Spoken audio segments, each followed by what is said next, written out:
bienvenue sur cette nouvelle vidéo. Bonjour, bonjour. Aujourd'hui, on va faire les panna cotta de betterave avec le petit biscuit parmesan. Alors, il va falloir suivre la recette parce que je vais utiliser un autre moule que l'autre jour. Et on finira parce que je vais faire le montage avec vous avec l'autre moule. Enfin bref, vous allez comprendre. Je vais essayer d'être claire, simple, précise. Je l'espère. Voilà. Je vous attends quelques instants. Donc, panna cotta de betterave, biscuit parmesan pour aujourd'hui. Ça avait l'air de bien vous plaire, cette petite recette. Donc, du coup, et vous allez voir que vraiment, c'est très facile à faire. Il faut juste un petit peu de temps de congélation et de refroidissement. Mais vraiment, c'est très simple. Ça peut être vraiment une petite... alors, soit une petite bouchée apéritive, soit pour un accompagnement sur une entrée, vous voyez, ça peut vraiment être quelque chose de très sympa. C'était super bon, enfin moi j'adore personnellement la betterave, donc forcément j'ai beaucoup aimé. Alors c'est sûr que si on n'aime pas la betterave, bon, c'est pas pour vous. Coucou Monique, bonjour Marie-Renée, bonjour Dominique, bonjour tout le monde. Allez, on y va. Alors ce que je vais tout de suite faire, on aura besoin pour notre panna cotta de la gélatine. Donc je vais tout de suite, je l'ai mis devant mon nez pour pas l'oublier.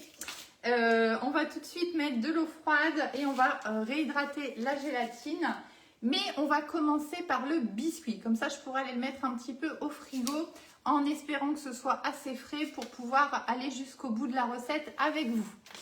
Bonjour. Allez, je vais déjà mettre ici de l'eau froide. Hop, dans mon petit bol.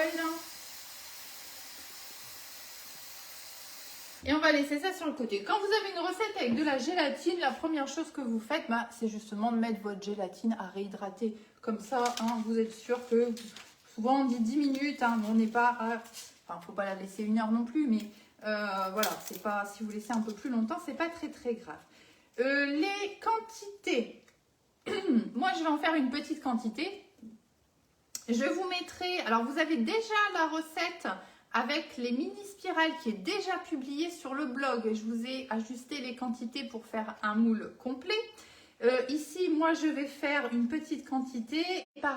On a des coupures, c'est pénible ça, je ne sais pas comment ça se fait. Coucou Marie-Vonne, bonjour Caroline, coucou Rachel.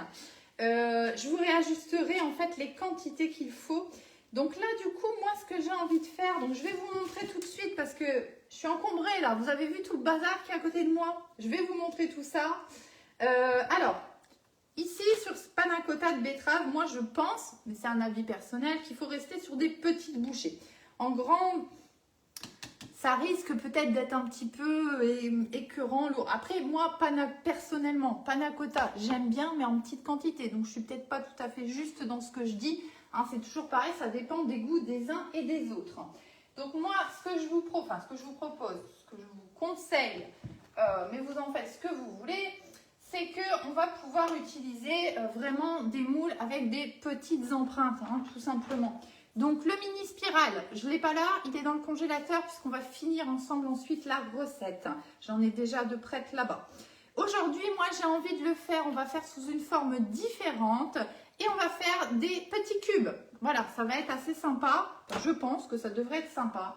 Donc on va utiliser le moule 48 mini cubes, on a de la quantité. Bien évidemment, vous pouvez faire comme moi, n'en faire que la moitié, que un tiers, que un quart. Enfin voilà, vous ajustez suivant ce que vous avez besoin. Qu'est-ce qui pourrait donc aussi bien aller avec cette panna cotta de betterave? Coucou Claude, bonjour, bienvenue à tout le monde. On pourrait aussi les faire dans le mini cannelé. Voilà, ça va. Après, ça va vraiment être une histoire de forme. Ça, c'est vous qui voyez. Mini cannelé. Pourquoi pas utiliser aussi le miniardise? Là, vous allez avoir des petites formes toutes différentes. Attention juste, suivant le moule que vous allez utiliser, au niveau des sablés parmesan qu'on va faire, on ne va pas utiliser tout à fait le même emporte-pièce, d'accord? Parce que par exemple, ici, donc le plus petit que j'ai, moi, c'est le 6 cm. Si j'utilise ici, par exemple, justement pour notre mini cube, le 6 cm, ça va être un petit peu trop grand, vous voyez, parce que le cube, en fait, il fait 3 par 3. Donc 6 cm, ça va me faire 1,5 cm de chaque côté. Je trouve que ça va faire vraiment grand. Donc on va pas faire comme ça. Justement, ce sera l'occasion de vous montrer une autre façon de faire. Donc voyez, et là, vous voyez, on va être un petit peu juste sur celui-ci, que sur celui-là, on va être nickel. Donc voilà, il faudra vraiment ajuster un petit peu.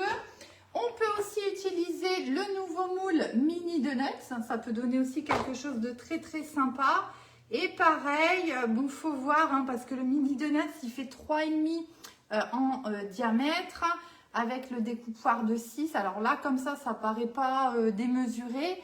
Mais sauf que là, c'est l'extérieur de l'empreinte, hein, c'est pas l'intérieur.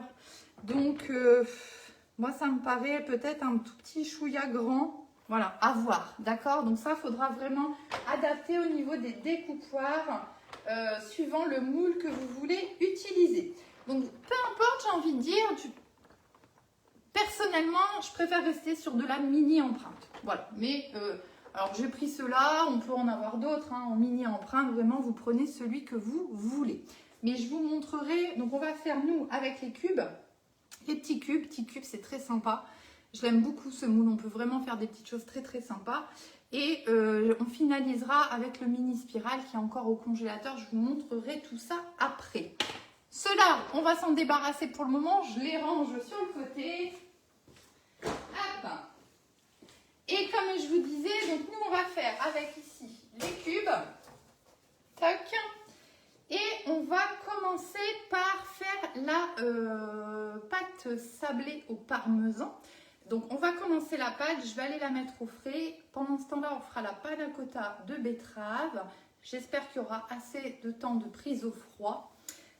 Et qu'on puisse finaliser ensemble nos petits biscuits. Je vais vous montrer comment moi je fais pour ne pas être embêtée entre guillemets avec les pâtes sablées, parce que sablé c'est toujours un petit peu compliqué à travailler. C'est des pâtes qui sont très collantes, qu'il faut aller mettre au frais, travailler, remettre au frais, travailler, remettre au frais. Enfin voilà, c'est un petit peu... voilà, personnellement je sais que je suis pas... Alors, autant que je les adore, ces pâtes, hein, à manger, c'est vraiment un délice.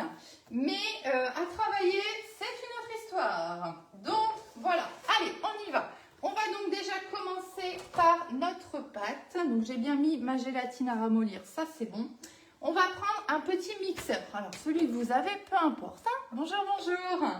J'ai pas pensé à vous dire, je compte sur vous pour les petits partages. Hein. J'ai coupé la balance.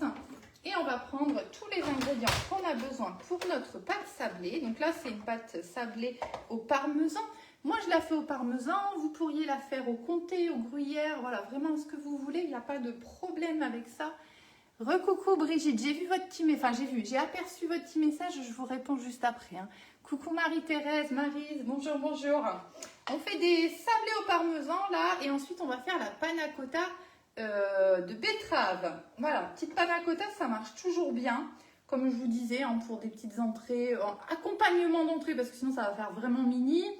Et en petite bouchée apéritive, franchement, c'est super sympa. Ça peut être une idée, et c'est pour ça que je vous la propose maintenant, comme ça, si jamais vous voulez essayer, pour la fête des mères, par exemple, hein, ou pour, voilà, on espère que ça y est, les beaux jours arrivent. On espère, bon ici c'est pas encore le cas, mais on espère, on y croit, hein, on y croit. Et voilà, les barbecues vont arriver, on reçoit, etc. Donc on aime bien préparer des petites choses sympas. Et ça, c'est tout à fait le genre de choses qui va être vite faite, vite préparée. Bon, faut l'anticiper un petit peu, mais sinon vraiment, il n'y a pas grand-chose à faire.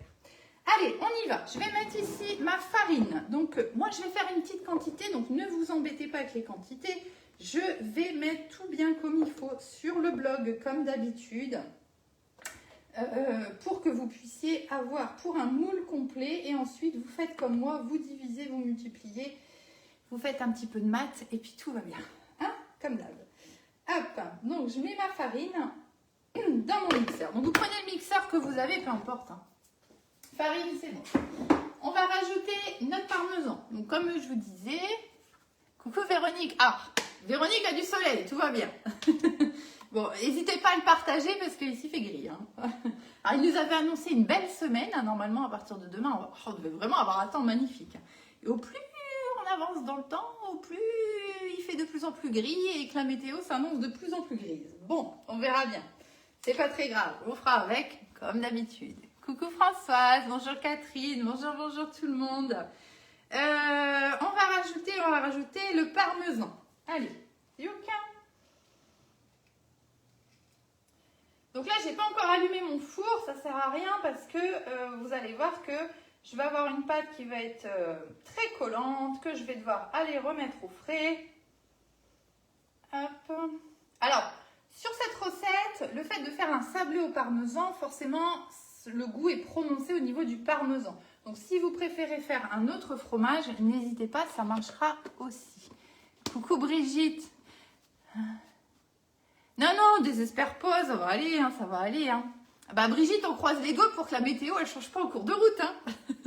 Si c'est comme chez nous. Hein. Ensuite, on va rajouter un petit peu de sel, un petit peu de poivre dans notre pâte. Hop. Voilà. Et on va rajouter du beurre mou. Tac. Alors, le beurre mou, touc. Hop. Voilà. Alors, moi, je fais, dans la mesure du possible, je fais comme ça. Hein. Alors, ce que j'aime bien faire aussi quand je fais une pâte sablée, alors que ce soit sucré ou salé, hein, peu importe, hein, et ben je moule dans des empreintes. Voilà, tout simplement, j'écrase au doigt dans l'empreinte, je moule dedans et puis ça me simplifie la vie. Comme ça, ils sont tout de suite prêtes. Je mets un petit peu au frais parce que, en fait, quand vous faites de la pâte sablée comme ça aime bien le choc thermique en fait. Donc, c'est toujours mieux de mettre un petit peu au frais votre pâte. Et vous allumez votre four, le temps que votre four il préchauffe, tout simplement. Et ensuite, vous mettez en cuisson. Et vous allez avoir une meilleure cuisson comme ça. Toujours un petit choc thermique, c'est pas plus mal sur les pâtes. Hein. Hop. Allez, c'est bon pour le beurre. Attendez, j'arrive. Tac. Donc, on va mixer tout ça. Hop, ça, on n'a plus besoin. J'enlève au fur et à mesure qu'on n'a plus besoin parce que sinon, ça va être big bazar ici. Hop là. Voilà. Allez, le petit mixeur qui va bien. On espère qu'il va bien vouloir fonctionner surtout. Ah bah déjà, ça commence bien. J'ai mal mis les lames. Alors, attendez, bougez pas. Hop. Voilà. Tac. Allez, on y va. On va commencer comme ça. Ouais, c'est bon. Donc là, on va mixer jusqu'à ce qu'on obtienne une boule de... Enfin, plus ou moins une boule de pâte, hein, tout simplement. Alors, je commence à petite vitesse, puis après, on va augmenter un petit peu la vitesse. Coucou maman, bonjour. Allez, hop. Voilà, on appuie sur le bouton, tout simplement. Et je fais beaucoup de bruit, je suis désolée. Mais il faut bien que ça se fasse, hein.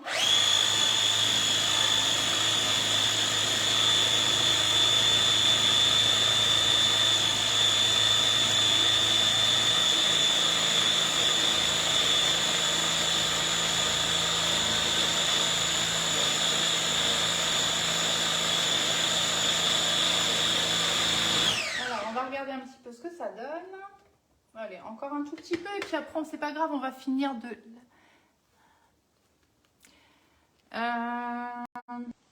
Françoise, la veille pour le lendemain, oui, mais 2-3 jours, je sais pas. Vous savez, des sablés, il faut que ce soit vraiment hyper frais et puis vraiment bien croustillant. Allez, je vais dire jusqu'à 2 jours, ok, mais pas plus. Pas plus. Je fais panna cotta de betterave et sablé au parmesan. Donc là, je suis juste en train de faire la pâte à sablé parmesan.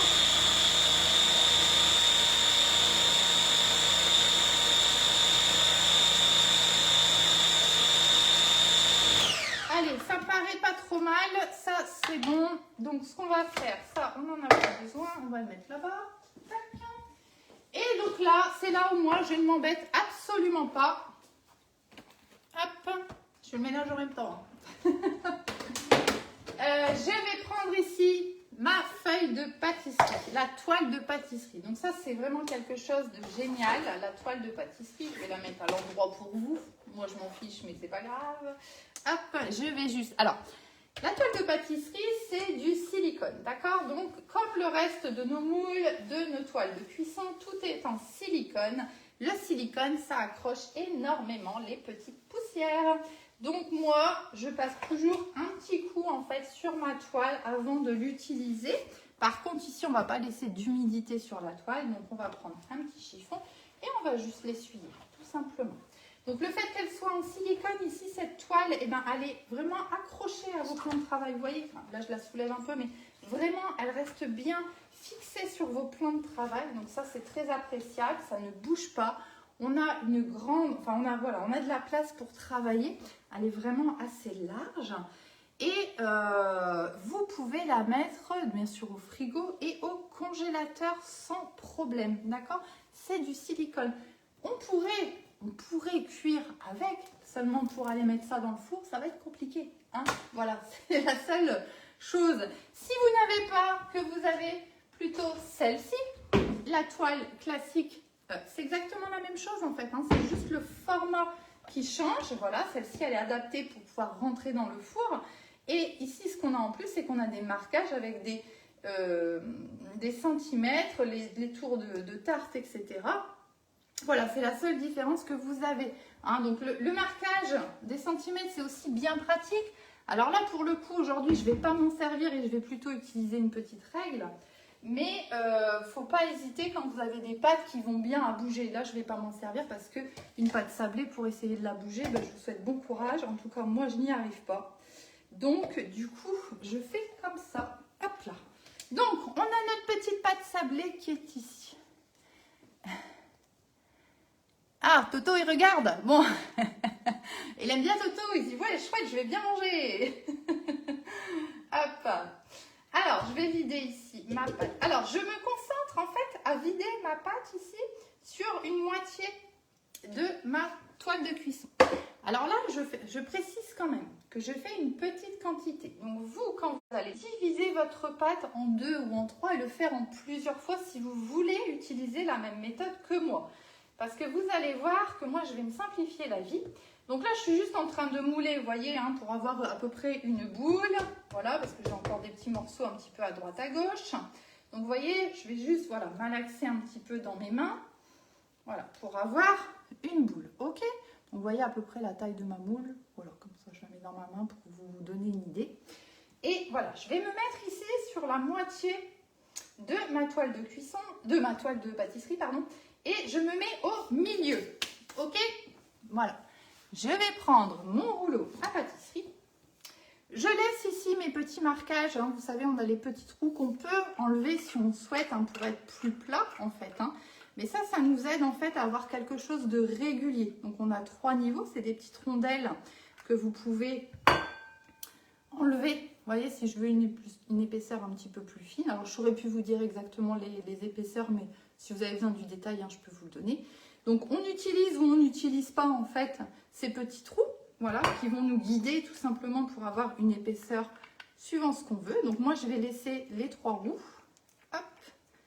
Ça m'ira bien. Quand vous faites des petits sablés, il ne faut pas les faire trop fins. Ah, coucou Nathalie. On fait des... Là, je suis en train de faire des sablés au parmesan. Et ensuite, on va faire la panna cotta de betterave. Hop là. Voilà. Donc, vous voyez, ça se visse tout simplement sur le rouleau à pâtisserie. Il est en inox, il est bien pratique. Moi, je l'aime bien. Donc là, ce que je vais faire, c'est que je vais plier ici ma feuille. Tout simplement. Voilà. Alors, si vous voulez faire une plus grande quantité, ce que vous pouvez faire aussi, je vous montre juste au passage... Vous allez utiliser celle-ci de toile, tout simplement. Vous allez venir poser par-dessus votre toile et vous allez rouler votre pâte. Ça peut être une option aussi, hein. Après, le seul truc, c'est qu'il faut réussir à aller mettre tout ça dans le frigo, hein. Donc, suivant la taille de vos frigos, c'est vous qui voyez. Hop. Je viens plier ici ma toile. Alors, je vais juste me décaler un petit peu pour être un peu plus près de vous. Et je laisse comme ça ma boule, d'accord? Donc, je vais juste aplatir un petit peu à la main parce que ce sera plus facile qu'au rouleau, tout simplement, hein, ok?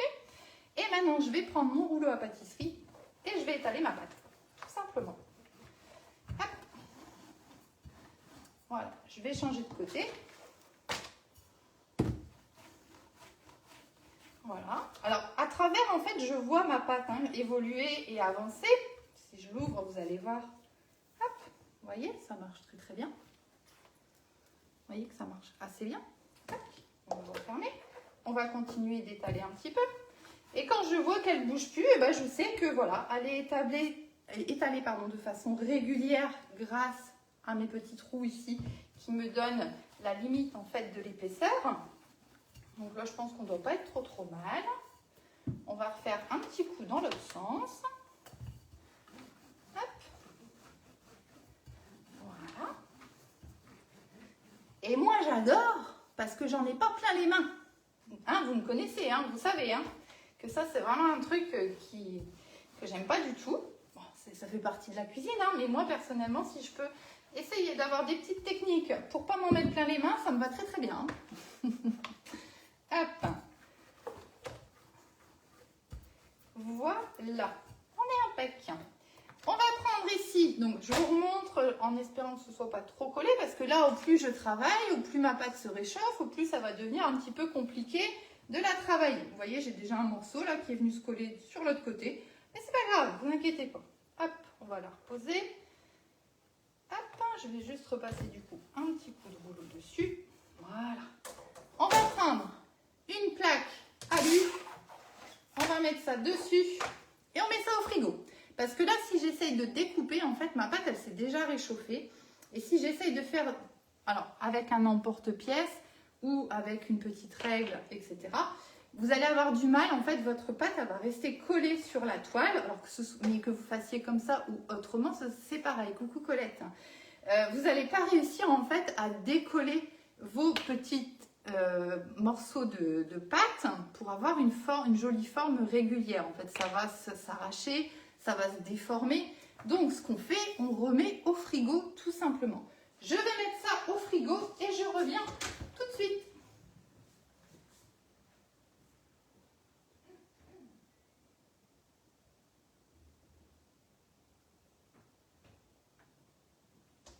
Alors, dans l'idéal, on va laisser ça une demi-heure au frigo, le temps que ça redescende.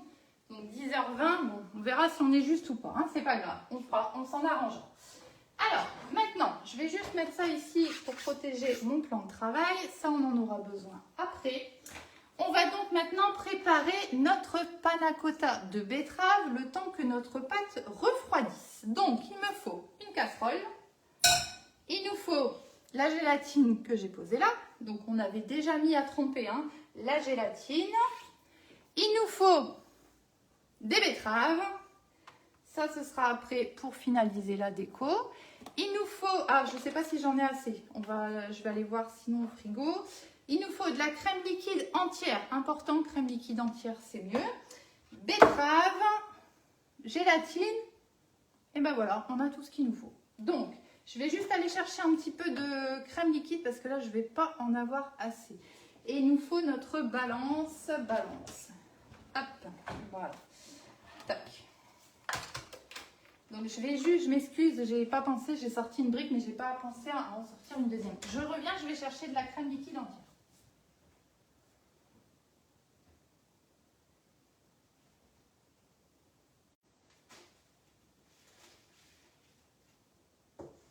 Alors, ce qu'on va faire, on va prendre notre pichet avec notre déverseur parce que ça va être super pratique pour aller verser dans les empreintes. Donc, je vous rappelle que ici, on va les faire dans notre moule. Hop, petit cube. Hein. Donc, comme je vous disais en début du live, on va plutôt aller faire ça dans des mini, en fait, hein, des mini empreintes. Ce sera, je pense, mieux au niveau de la dégustation. Bonjour tout le monde. Allez, on se met en grammes sur notre balance et tout simplement, on va prendre ici nos betteraves. On va commencer par les betteraves. Alors, betteraves, ça tâche. J'en ai fait dimanche, donc j'ai fait très attention. Machin. J'avais un pull bleu ciel, enfin vert d'eau plutôt. J'ai tout bien fait attention. Et quand j'ai fait la vaisselle, j'ai le bord de mon pull qui est allé dans le pichet. Donc mon pull vert d'eau, il a une tache de betterave. Voilà, j'espère que je vais réussir à le revoir, on verra bien. Allez, c'est pas grave. On fait quand même attention ici avec les betteraves, ça tâche, hein, donc méfiez-vous. Dans l'idéal, mettez un tablier. Je crois que je vais finir par y venir parce que je me tâche de plus en plus. Et ça commence à être un petit peu embêtant au niveau des vêtements. Alors, on y va. Donc, betterave, moi j'ai besoin 75 grammes. Donc, vous inquiétez pas sur les quantités. Hein. Moi, là, je vous montre vraiment comment on va faire. Donc, vos petites betteraves, vous allez les mettre dans le pichet. Hop, alors j'essaye de ne pas mettre le jus. Hop. Impec, 75 grammes. Hop, donc ça, vous voyez, bah, ça fait déjà une bonne semaine qu'ils sont sous B-Sale, en fait, mes betteraves. Bon, j'ai pas de mérite, hein, je les ai achetées toutes petites. Mais, vous voyez, ça me permet de pouvoir bien les conserver et d'en sortir bah, tout simplement quand j'ai envie, quoi. Et là, ben voilà, c'est l'occasion de les finir aussi. On va rajouter maintenant la crème liquide. Donc, la crème liquide, il m'en faut du coup 80 grammes. Hop. Tac. Donc, on va finir celle-ci déjà.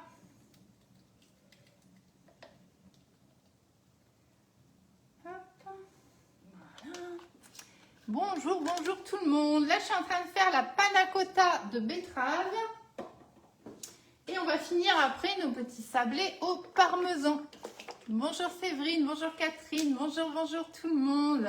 N'hésitez pas à faire des petits partages si vous voulez bien pour me donner un petit coup de main et à me dire un petit bonjour, un petit coucou, un petit like, un petit ce que vous avez envie, ça fait toujours plaisir.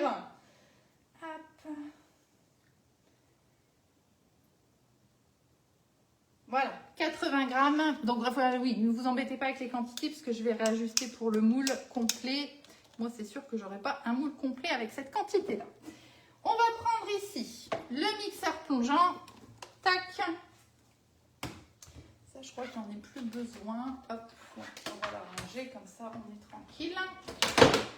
Alors, mixeur plongeant. Hop, voilà. On va mixer en fait, tac, notre crème liquide avec les betteraves. Donc là, faites gaffe, ça tâche les betteraves. Allez, on y va. Il va tout doucement. Donc là, il faut vraiment essayer de ne pas avoir de morceaux par contre. Il faut vraiment que ce soit bien liquide, bien cuit.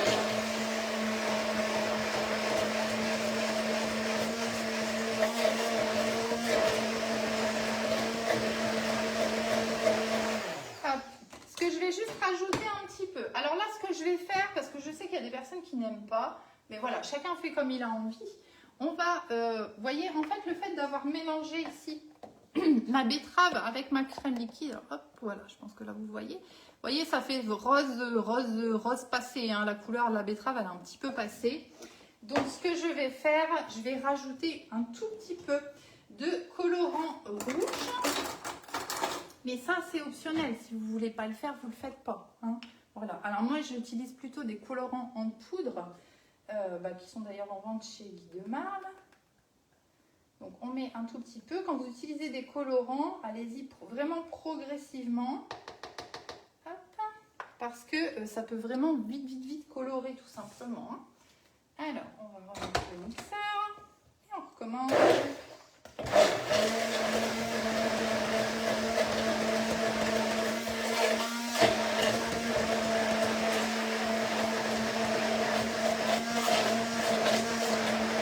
Et vous allez voir que tout de suite, on va avoir une couleur beaucoup plus rosée.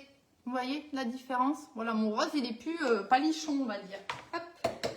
Voilà, avec un tout petit peu de colorant alimentaire. Ça, j'en ai plus besoin, me semble-t-il. Donc, on va le mettre directement ici. On referme tout de suite le colorant alimentaire pour éviter que le pot ne tombe et qu'il y en ait partout parce que je peux vous dire que ça colore bien. Donc c'est pareil, on fait attention. Alors, je vais ici maintenant allumer le feu, s'il veut bien. Hop, voilà. Et on va tout simplement, je vais prendre ma spatule ici. On va tout simplement ici venir faire chauffer donc notre crème liquide. Je remélange juste un petit peu parce que j'ai un petit peu de colorant qui était sur les côtés. Voilà, et qui va me faire une traînée rouge. Hop, voilà. Donc, on va venir ici mettre à chauffer tout simplement notre crème liquide avec notre betterave qu'on a mixée. Et on va porter ça à ébullition, tout simplement.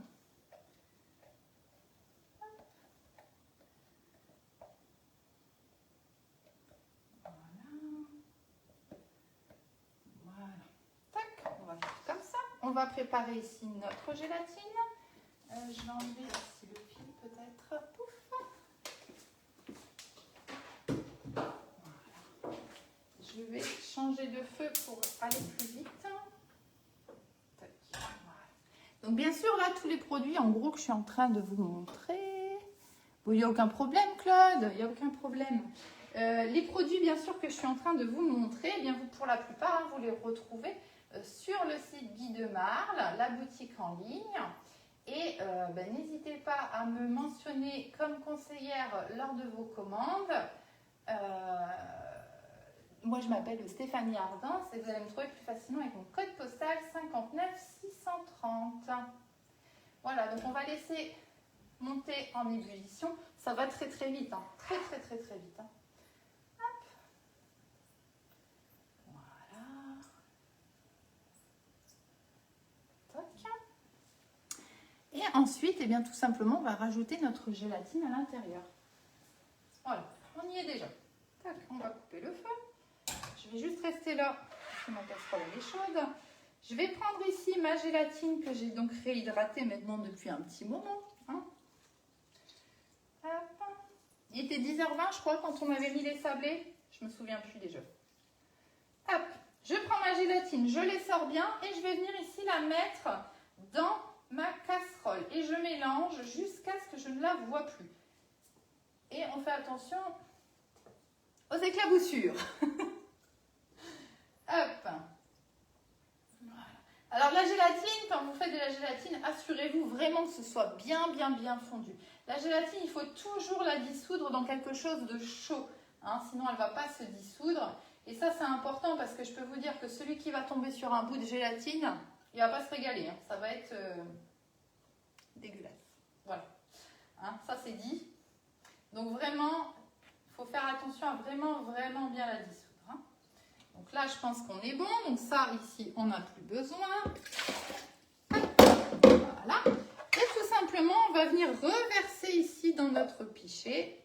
Pourquoi? Pour simplifier la vie, tout simplement. Parce que là, maintenant, en fait, on a quasiment fini. Il ne nous reste plus qu'à verser dans le moule. Hop. Donc le moule de votre choix, mais comme je vous disais, plutôt en mini empreinte. Enfin, moi, je trouve que c'est mieux. Mais voilà, après, faites bien comme vous voulez. Hop, voilà. Voilà, impeccable. Hop, ça, on n'en a plus besoin. On va prendre maintenant notre moule. On va le poser sur une grille. Alors moi, j'ai pas besoin, je ne vais pas le remplir en entier. Mon moule, il est ici. Hop, donc moi, je vais utiliser ici ma demi-grille. Voilà. C'est plus simple pour moi pour aller mettre dans le congélateur. Donc j'ai bien sûr rincé mon moule comme d'habitude avant de m'en servir. Mais par contre, je l'ai essuyé. Pourquoi? Parce que, comme toujours, hein, si on a des petites gouttes d'eau à l'intérieur, alors déjà, ça va se mélanger avec la panna cotta. Et vous risquez en fait d'avoir des petits trous après. Voilà, j'ai tout raté. Coucou Annick. Oh, bah, c'est rien, vous inquiétez pas, il y a le replay. Qu'est-ce que je disais du coup? Je sais plus. Oui, vous allez avoir des petites gouttes d'eau en fait qui vont venir se mettre dans votre panna cotta. Et quand ça va décongeler, alors l'eau, elle va s'enlever. Mais vous allez avoir des petits trous, ok? Donc du coup, il vaut mieux essuyer votre moule. Alors que je ne me trompe pas de côté. Et puis on y va, on va donc tout doucement remplir. Et vous voyez pourquoi j'ai utilisé du coup mon pichet avec mon bec verseur. Hop. Donc là, on peut aller jusqu'en haut. Hein. Hop. Donc là, le moule que j'utilise, c'est le 48 cubes, petit cube. Alors moi, je l'appelle toujours petit cube, mais je crois que son nom, c'est mini cube, ou je ne sais plus exactement. Il y en a 48, donc on a de quoi faire. Chaque empreinte, elle fait 3 cm par 3 cm avec 2 cm de profondeur. Donc, vous voyez, ça fait vraiment quelque chose. Ah, bah vous voilà, Claude. Ça fait vraiment des petites bouchées. Donc, ça peut être vraiment très sympa. Vous allez avoir une forme de cube, tout simplement. Hein. Voilà. Moi, j'aime bien l'utiliser. Je m'en sers aussi pour faire mes... Vous savez, quand j'achète mes purées de fruits, sur le site d'ailleurs, hein, eh bien évidemment que j'en ai beaucoup trop puisque ça se vend au litre. Donc, on n'a pas besoin d'1 litre pour faire un entremets, par exemple, ou pour faire une glace. Donc, qu'est-ce qu'on fait avec le reste? Parce qu'il faut le consommer dans la semaine. Alors, à moins que vous soyez passionné des purées de fruits, mais sinon, c'est un petit peu compliqué à utiliser comme ça en une fois. Donc, du coup, moi, ce que je fais, c'est que je congèle justement ici dans mon moule petit cube. Et ça me fait en fait des petits cubes. Et comme ça, je peux les ressortir au fur et à mesure que j'ai besoin. Et en sortir en petite quantité, vous voyez, tout simplement. Hop. Donc, hop. Voilà. J'ai mon dernier là qui n'est pas tout à fait rempli, donc je vais aller vraiment racler le fond. Hop, voilà. On va prendre notre petite spatule coudée. Je vais juste enlever les petites taches à droite à gauche, même si en soi c'est pas très gênant, mais comme je vais plier mon moule, hop, ce sera plus propre. Voilà. Hop. Ça, c'est votre meilleur ami, hein, je vous le dis à chaque fois. Enfin, votre meilleur ami en cuisine, hein, voilà. Hein. Hop, voilà. Et bien écoutez, on n'a plus qu'à aller mettre ça au congélateur. Donc on va quand même laisser refroidir un petit peu, hein, parce que là c'est quand même un petit peu chaud. Alors, quand vous voulez mettre au congélateur, comme moi par exemple, hein, d'accord, que voilà, vous mettez sur une, comme là c'est pas beaucoup rempli. En plus moi j'ai un problème de taille au niveau du congélateur. Donc du coup ce que je fais, c'est que je mets sur ma petite grille. Je vais, alors on peut, oui, je vais filmer quand même la panna cotta. Hop. On va juste la filmer. Hop, moi j'aime bien faire ça quand je mets au congélateur. Bon, mon truc il s'est encore une fois fait la malle. Hop. J'ai dû mettre mon rouleau à l'envers, c'est pas possible autrement. Tac. Voilà. Donc, je vais juste le filmer un petit peu. Voilà, juste que ce soit propre. Hop. Voilà. Voilà. Tac. On va plutôt filmer au contact, hein, pour éviter d'avoir une couche de givre en fait, hein, sur les panna cotta, tout simplement.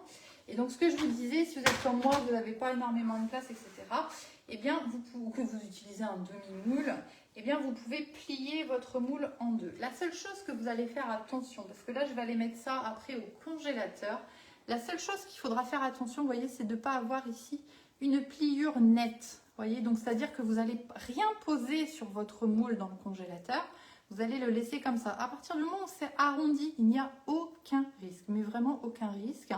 Par contre, si vous avez une arête vraiment nette comme ça, là, il pourrait casser avec la congélation.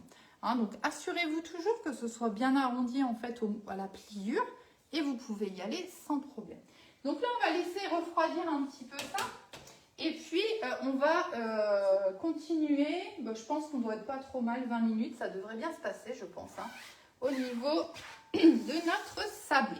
Alors, je vais retourner chercher. Ça, j'en ai plus besoin pour le moment. Tac. Alors oui, ce que je voulais vous dire. Donc ça ici, je laisse refroidir là un petit peu parce que c'est chaud. Je ne vais pas mettre du chaud dans le congélateur et puis que c'est pas urgent. Je vais laisser refroidir un petit peu. Et ensuite, il faut le placer. Alors... moi, je dirais quand même 2 heures au congélateur pour pouvoir les démouler. Encore une fois, pourquoi on passe par la congélation? J'ai de la betterave sur mes lunettes. Attendez 2 secondes, on a un petit problème technique encore. Voilà, sinon, je vous vois en double. Pourquoi, encore une fois, on passe par la congélation? Pour pouvoir démouler, tout simplement. Hein, parce que sinon, on va avoir extrêmement de difficultés à les démouler proprement, bien propre, net. Donc voilà, vous mettez voilà, 1h30, 2 heures, ça se démoule tout seul. Hein, j'en ai d'autres, hein, dans le congélateur qu'on ira chercher après. Et je vais vous montrer, vous allez voir, ça se démoule vraiment tout seul. Il n'y a aucun problème avec ça. On va du coup laisser ça en attente pour le moment. Et je vais retourner chercher ma pâte sablée qu'on avait préparée juste avant. De quoi j'ai besoin? Je réfléchis parce que comme ça va se réchauffer vite. Alors, au niveau du sablé, on peut faire un petit peu ce qu'on veut au niveau des formes. Hein. Vous prenez un emporte-pièce qui va bien.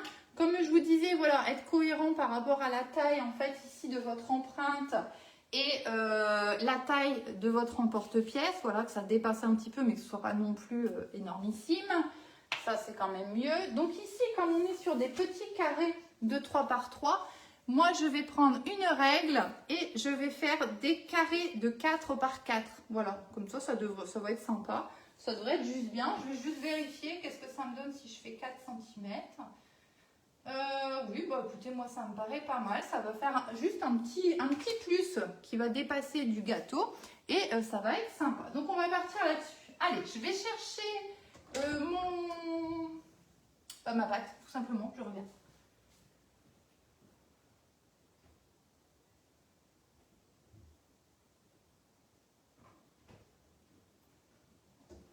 Voilà. Donc vous voyez le fait normal. Alors je dis bien normalement. Je devrais me perdre, sinon ça va mal se passer comme d'habitude. Hop, je récupère ici ma toile de cuisson, ma toile de pâtisserie et je vais préparer, bon, j'ai une grille en trop, hop, je vais préparer ici une autre toile pour pouvoir faire la cuisson. Donc pareil, je pose sur une plaque perforée, c'est l'idéal.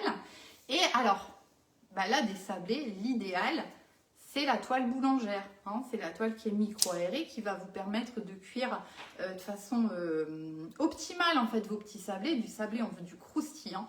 Donc ça, c'est vraiment quelque chose, la toile boulangère, idéale pour cuire vos petits sablés. Si vous n'avez pas la toile boulangère, allez sur le site.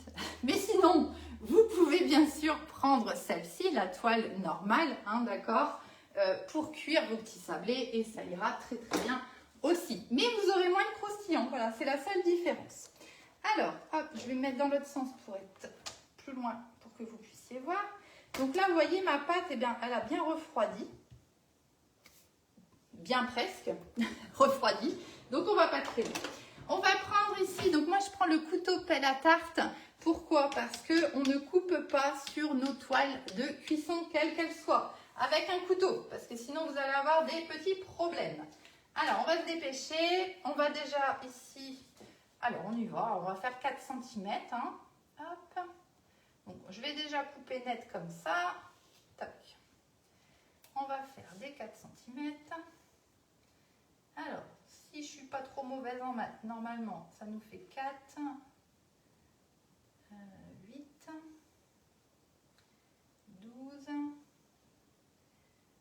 16... Et le dernier, on ne va pas le faire, il n'y a plus assez. Et on va tout simplement tracer ici, on découpe. Hein. Là, j'y vais franchement, je découpe franchement. Je n'ai pas une grande longueur de pâte, donc j'arrive à peu près à faire quelque chose de droit. Sinon, vous pouvez marquer d'un côté et de l'autre, hein, pour être sûr d'avoir bien 4 cm d'un côté et de l'autre, tout simplement. Alors là, hop, on va s'en arranger. Tac.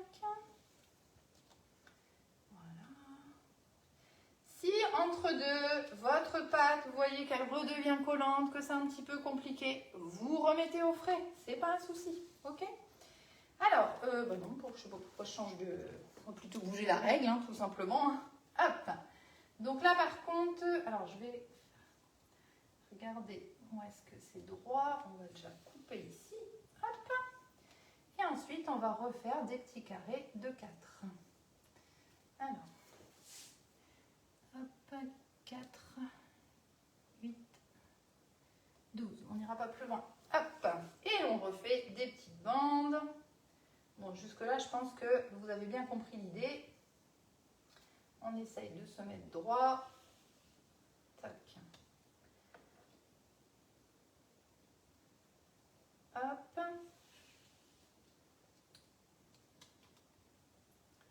Et là, celui-là, il n'est pas très propre. On ne va pas l'utiliser. C'est pas grave. Voilà. Donc, vous voyez, là, j'ai tous mes petits carrés. On va enlever notre surplus de pâte qui ne nous sert à rien. Hop. Tout ce qui est, vous voyez, tout ça, ça ne sert à rien. C'est pas des beaux carrés. Hop, on les met sur le côté. On va enlever tout ça. Donc là, vous voyez, le fait d'avoir remis ma pâte au frais, elle va toute seule à travailler avec des tapis sans problème.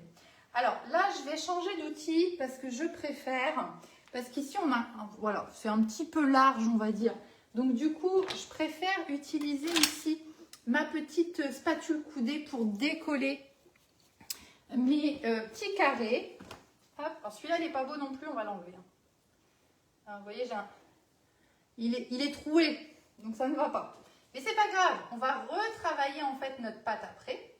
Donc vous voyez, je passe tout simplement avec la spatule en dessous. Vous voyez, comme c'est très très fin, ça va vraiment nickel pour décoller. Et vous voyez, j'ai mon petit carré, voilà, qui est bien en place, qui est bien nickel. Et on vient tout simplement le poser sur notre toile boulangère. Hop, voilà. Donc là, vous voyez, il faut que je me dépêche parce que je vois que ma pâte, elle commence déjà à bouger un petit peu. Hop. Voilà. Tac. Tac. Donc là, j'ai fait carré parce que j'utilise ici mon moule 48 petits cubes. Mais bien sûr que j'aurais pu faire exactement la même chose et c'est ce que j'ai fait l'autre jour. Je vous montre. Assis avec mon emporte-pièce, donc là qui était de 6 cm. Et du coup, voilà ce que ça vous donne. Vous voyez, on a, voilà, ça vous donne des jolis petits sablés avec une jolie forme. Hein, ça, après, vous faites à votre idée. Hop. Juste faites attention de ne pas être trop grand par rapport à votre panna cotta, tout simplement. Voilà. Donc ça, ici, c'est bon. Mais il nous reste plein de pâtes. On est d'accord? Donc, ce qu'on va faire, hop, on va refaire une petite boule. Ça, on va mettre sur le côté pour le moment. Hop. Donc, on reprend tout ce qui nous reste de pâte. On va refaire une petite boule. Ça, c'est une pâte, vous pouvez la retravailler sans problème. Hein, on y va jusqu'à la dernière miette pour récupérer et cuire notre pâte. Hein. Donc, je refais une petite boule. On va réétaler. Hop. Et on refait la même opération. Tac, on reprend notre rouleau, on étale. Hop. On change de sens. Et là, je ne vais pas redécouper des petits carrés. Ça ne va pas aller, ça va coller. Ma pâte, elle a déjà trop réchauffé. Donc, je vais la remettre un petit peu au frais, tout simplement. Comme tout à l'heure.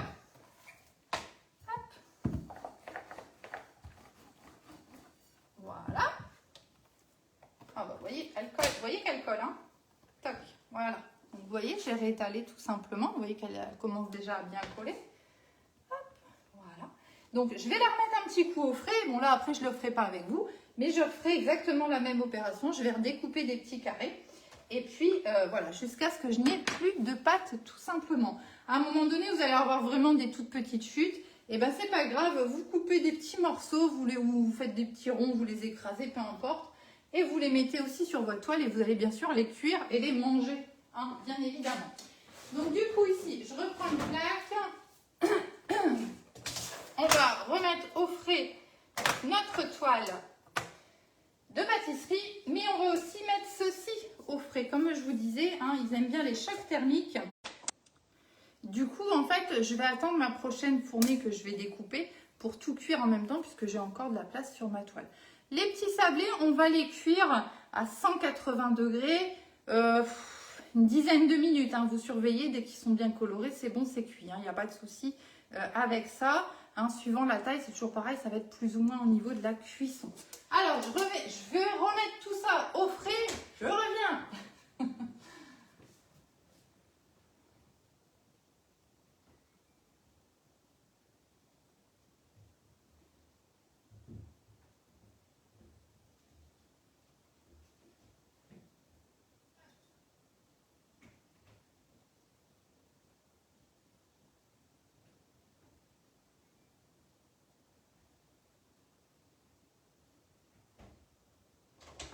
Voilà, donc ça reste en attente, ok?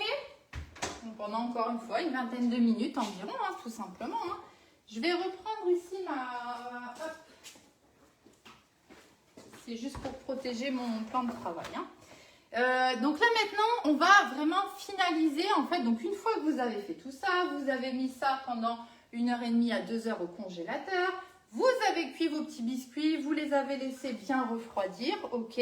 Donc ça vous donnera, donc là on est sur une forme différente, hein, comme je vous avais expliqué, c'est parce que ça me permet déjà de vous montrer voilà, qu'on peut faire de différentes façons. Et comme ça me permet aussi de vous mettre deux recettes, une avec le mini spirale et une avec le petit cube pour que vous ayez juste les bonnes quantités pour que vous puissiez refaire correctement. Hein, c'est juste pour ça que j'ai fait comme ça. Donc on a nos petits sablés. On a nos petites panna cotta qu'on a fait prendre au congélateur. Donc les sablés, vous les laissez bien refroidir. Idéalement ici sur une petite grille, voilà, comme ça. Alors, vous faites attention quand vous allez les décoller de votre toile de cuisson. Quand c'est chaud, ça casse facilement. Hein. Quand c'est froid aussi, vous allez me dire. Mais vraiment, ça peut vraiment facilement casser. Donc, moi, ce que je vous conseille, c'est encore une fois, petite spatule coudée. Vous allez glisser comme ça, donc ce sera posé sur votre feuille. Et vous allez tout simplement glisser. Vous n'hésitez pas à les tenir. Et vous les prenez comme ça et vous les mettez sur la grille. Vous les laissez refroidir. Vous n'y touchez plus. Voilà. Et normalement, après, une fois que c'est froid, vous voyez, c'est quand même plus stable. Et ça risque moins de casser. Voilà, parce qu'on s'est embêté à faire tout ça, c'est pas pour qu'il casse en deux. Hein. Quand même. Hop, voilà. Ça, c'est le sablé, c'est toujours comme ça. Hein. Voilà, ça casse vite. Donc, on a ça, on a nos petits biscuits qui sont prêts, qui sont refroidis. On sort notre moule du congélateur. Donc, ça, c'est ce que moi, j'ai fait dimanche. Donc, vous voyez, c'est ce que je vous disais tout à l'heure. Moi, ici, j'ai fait ça avec le mini spirale. Voilà, c'est la photo que vous avez vue sur ma page. Hein. Donc ça, vous avez déjà la recette avec les bonnes quantités en fait sur le blog. Donc n'hésitez pas à aller voir là-bas si vous voulez. Et donc voilà, j'en avais gardé 2 justement pour pouvoir finir avec vous et vous montrer vraiment jusqu'au bout la recette. Ici, ça se décongèle vraiment assez vite en fait finalement. Hein. Je dirais vous laissez pareil, allez on va dire 2 heures, mais même en 1 heure ce sera décongelé. Vous laissez ça au frigo, donc vous finalisez vos petites panna cotta comme on va faire là. Et vous les laissez pendant voilà, 1 heure, 2 heures au frigo hein, avant de les servir. Donc, vous voyez que quand c'est congelé, ça se démoule vraiment tout seul. Hein, voilà pourquoi on congèle, tout simplement. Donc, voilà ce que ça donne, la petite panna cotta de foie gras, de betterave, pardon, avec le moule mini spirale. Donc voilà ce que ça vous donne. Ça vous fait vraiment une forme très très sympa avec ce moule-là. Hop, on va venir tout simplement le poser sur notre petit biscuit. C'est tout. Vous voyez là? Non, vous voyez pas. Hop. Allez, je démoule le deuxième. Donc en fait, quand je démoule, enfin peu importe hein, en même temps, je pousse en fait derrière avec mon doigt. Vous voyez, tac, je fais sortir, je déforme mon moule, c'est pas grave, hein, pas grave du tout. Hein. Hop, et voilà. Voilà, vous voyez, ça se démoule vraiment tout seul. On passe sur notre petit biscuit. Voilà. Ça, c'est bon, c'est fait. Et puis maintenant, eh ben, il ne nous reste plus qu'à pocher un petit peu de fromage. Alors, vous allez prendre du fromage frais. Vous allez prendre celui que vous voulez. Vous pouvez aussi faire avec du fromage de chèvre, betterave, chèvre. Ça se marie vraiment très, très bien. L'autre jour, moi, j'avais fait avec du fromage frais que j'avais fait maison avec ma Borealia. Mais vous allez vraiment pouvoir faire comme vous voulez avec le fromage que vous voulez. Dans l'idéal, on va mettre ça dans une poche à douille, ça fera plus joli. Hein, ouais, c'est pas mal. Hein, c'est pas mal. Donc, poche à douille, douille cannelée. Enfin, voilà, après, vous faites un petit peu comme vous voulez. Hein, mais voilà, en général, c'est ce qui marche assez bien, qui va faire assez joli. Vous me demandez souvent, vous êtes plusieurs à me poser les questions sur les douilles. Les douilles, donc là j'utilise les douilles pareil de chez Wiedemann avec la poche à douille, donc c'est indépendant, hein, la poche est indépendante des douilles, je dirais, puisque votre poche, vous allez l'ajuster en fait à la grandeur de vos douilles. Les douilles de chez Wiedemann, moi, c'est un avis personnel encore une fois, moi je préfère, et vous le voyez finalement, je mets directement ma douille dedans, je n'utilise pas les douilles à visser.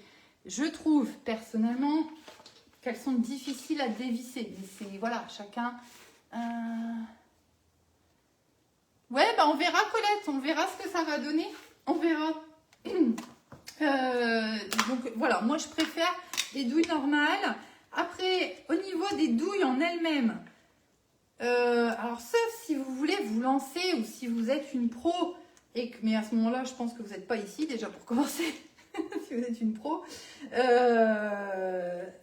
si vous voulez vraiment vous lancer dans de la grande décoration, la décoration un peu travaillée, etc. Mais en gros, qu'est-ce qu'on va utiliser le plus régulièrement? C'est une douille ronde, une douille cannelée. Voilà, c'est vraiment les 2 douilles qu'on va vraiment le plus utiliser et c'est suffisant, c'est largement suffisant. Moi-même, c'est toujours celle-là. J'en ai 1 ou 2 voilà, qui sont un petit peu différentes. Mais sinon, en gros, c'est vraiment toujours ça qu'on va utiliser. Donc moi, ici, j'ai pris du fromage de chèvre. Je vais regarder la texture. Donc moi, vous voyez, au niveau de la texture, il est bien crémeux et tout. Je ne vais pas avoir de difficulté à le pocher. Si vous avez un fromage qui est un peu plus consistant, on va dire, eh bien, n'hésitez pas tout simplement. Alors, je mets tout parce que je vais m'en servir après tout à l'heure pour finaliser les petits cubes. Donc, du coup, je vais avoir besoin de toute ma quantité de fromage ici. N'hésitez pas à mélanger avec un tout. Alors, vous faites vraiment quelques gouttes de crème liquide, tout simplement. Et vous remélangez et ça va vraiment alléger la texture en fait de votre fromage frais. Mais vraiment, allez-y mollo parce que vous pourriez vite avoir de la soupe en fait. Donc, il faut vraiment mettre quelques gouttes progressivement et jusqu'à avoir une bonne texture qui va bien pour pocher. Pareil, méfiez-vous, faites attention des fromages frais avec des petits morceaux parce que, eh bien, il faut que ça passe dans la douille. Sinon, vous allez être embêté. Ça va coincer, voilà. Hop, ici, on n'a pas le problème, c'est un fromage frais de chèvre nature. Et donc, tout simplement, on va venir prendre notre poche à douille. Donc, comme d'hab, on fait avancer notre préparation. Donc ça, je peux le faire sur mes petites panna cotta de betterave congelée, c'est pas un souci. Donc une fois qu'on a fait ça, poche à douille, donc je l'ai fait machinalement, j'ai dévissé bien sûr. Hop, on va venir ici tourner. Vous voyez, je pince ici avec mes deux doigts. Hop. Voilà, je tourne jusqu'à ce que ma poche ici soit tendue. On le sent en fait quand on le fait. Donc vous voyez, c'est ces deux doigts là en fait, juste ces deux là qui tiennent ici ma poche. Voilà. J'ai juste tourné, ma préparation est arrivée juste à hauteur de ma douille. J'ai ma poche qui est tendue, donc normalement il n'y a pas d'air dedans parce que c'est ça le problème, c'est que souvent vous allez avoir de l'air dans votre poche et quand vous allez pocher, ça va faire plaf et puis ça ne fait pas du tout ce que vous aviez espéré à la base. Si vous avez un petit doute sur la douille, que vous ne savez pas trop bien comment pocher, voilà, parce qu'on ne poche pas tous les jours et la poche à douille, c'est ça, c'est au plus haut fait, au mieux on sait. Eh bien, vous prenez un petit support, une petite planche à découper, parce que vous voulez, et vous allez juste faire un petit essai, voilà, sur votre support, peu importe, pour voir ce que ça donne, si vous êtes à l'aise ou pas, voilà. Ça c'est, en général, moi, c'est ce que je fais. La première fois, quand j'utilise ma poche, eh ben, je fais un petit essai sur un petit quelque chose pour être sûr d'avoir quelque chose que je veux au niveau de la forme. Et puis on y va, hop, voilà. On vient tout simplement pocher, voilà, un tout petit peu de fromage frais. Alors il n'y a pas une grande quantité au niveau du fromage frais, vraiment. Il ne vous faut pas énorme. Hop, on va venir le poser. Et on refait pareil. Donc vous voyez, je le fais à une main en fait. J'appuie ici avec mes doigts tout simplement. Et cette main-là, en fait, elle sert juste de guide quand vous faites à deux mains. Celle-là, elle doit juste vous servir de guide. Alors souvent, quand on a des choses un peu plus grandes à faire, voilà, on va plus s'aider de cette main-ci pour guider. Mais sinon, c'est vraiment que la main qui tient la poche qui travaille. Ouais, ça fait beau, Ouais, ça fait super sympa. Donc ça, c'est avec le mini spirale. Voilà, tout simplement. Mais ce moule-là, en fait, quoi que vous fassiez avec, ça va toujours vous donner des petites bouchées vraiment, super, super sympa. Voilà. Voilà. Et on va laisser décongeler tranquillement. Voilà. On va mettre ça au frigo. Donc là, ici, ma poche, je vais en avoir besoin tout à l'heure. Donc, ce que je fais, hop, je la mets à l'envers dans le support et je vais mettre ça au frigo, tout simplement. On va juste finaliser puisqu'on aura tout fait ensemble pour cette fois, pour cette recette. Donc ça, c'est du basilic, des toutes mini feuilles de basilic. Et je vais juste prendre, alors je mets ça, mais ça pourrait être un petit brin de ciboulette, voilà ce que vous voulez. Ce que je vous ai pas dit aussi, c'est si vous voulez, vous pouvez rajouter des épices dans... je suis désolée. Vous pouvez rajouter des petites épices dans votre fromage frais, pourquoi pas. Ça va relever un petit peu le tout, ça peut être possible. Je suis désolée, je suis encore en route avec mes épices, mais vous voyez que les épices, on peut vraiment mettre partout. Hop, donc là, je vais juste aller récupérer une jolie, quelques feuilles, hop, de basilic. Tac. Et et je vais venir les poser dessus tout simplement. Voilà. Donc là, c'est exactement comme j'ai fait l'autre jour que je vous ai mis en photo. Hein. Tac. Voilà. Tac. Et voilà, qui n'en veut? Mais c'est congelé encore, hein, quand même. Hop, on va essayer de ne pas les faire tomber par contre. Et voilà, vous avez vos petites panna cotta de betterave. Donc là, il faut les laisser juste une bonne heure, on va dire, au frigo, le temps que ça décongèle. Et je peux vous assurer que c'est vraiment super bon. Enfin, en tout cas, moi, j'ai adoré. Je me suis régalée avec ça. Voilà. Donc, vous voyez, c'est pas compliqué à faire. C'est vraiment, vraiment pas compliqué à faire. Et c'est des petites choses, voilà, que vous pouvez faire un petit peu à l'avance sans souci. Des petits dés. Et oui, Marivonne, pourquoi pas? Exactement, oui, oui. Marivonne nous dit qu'on pourrait rajouter des petits dés de pommes granny dessus. Ouais, mais vous voyez, donc vraiment, vous voyez, quand on voit des choses comme ça, on se dit, enfin, je sais pas, peut-être, enfin, je dis peut-être une connerie, j'en sais rien. Vous devez vous dire, oh, ça doit être trop difficile à faire. Mais non, vous avez vu qu'en fait, il n'y a rien de spécial, il y a juste du bon matériel. C'est juste ça la différence. Hein. Voilà, voilà. Et bien écoutez, j'espère que ce petit live vous aura plu. Je vais aller finir maintenant le reste. Je peux vous partager la recette de ceci, puisqu'elle est déjà disponible sur le blog. Pour les autres, vous avez bien compris que je vais aller mettre ça au congélateur. Je vais encore devoir finaliser, etc. Donc ce sera pour cet après-midi ou demain, je pense. Mais de rien, avec plaisir, avec plaisir.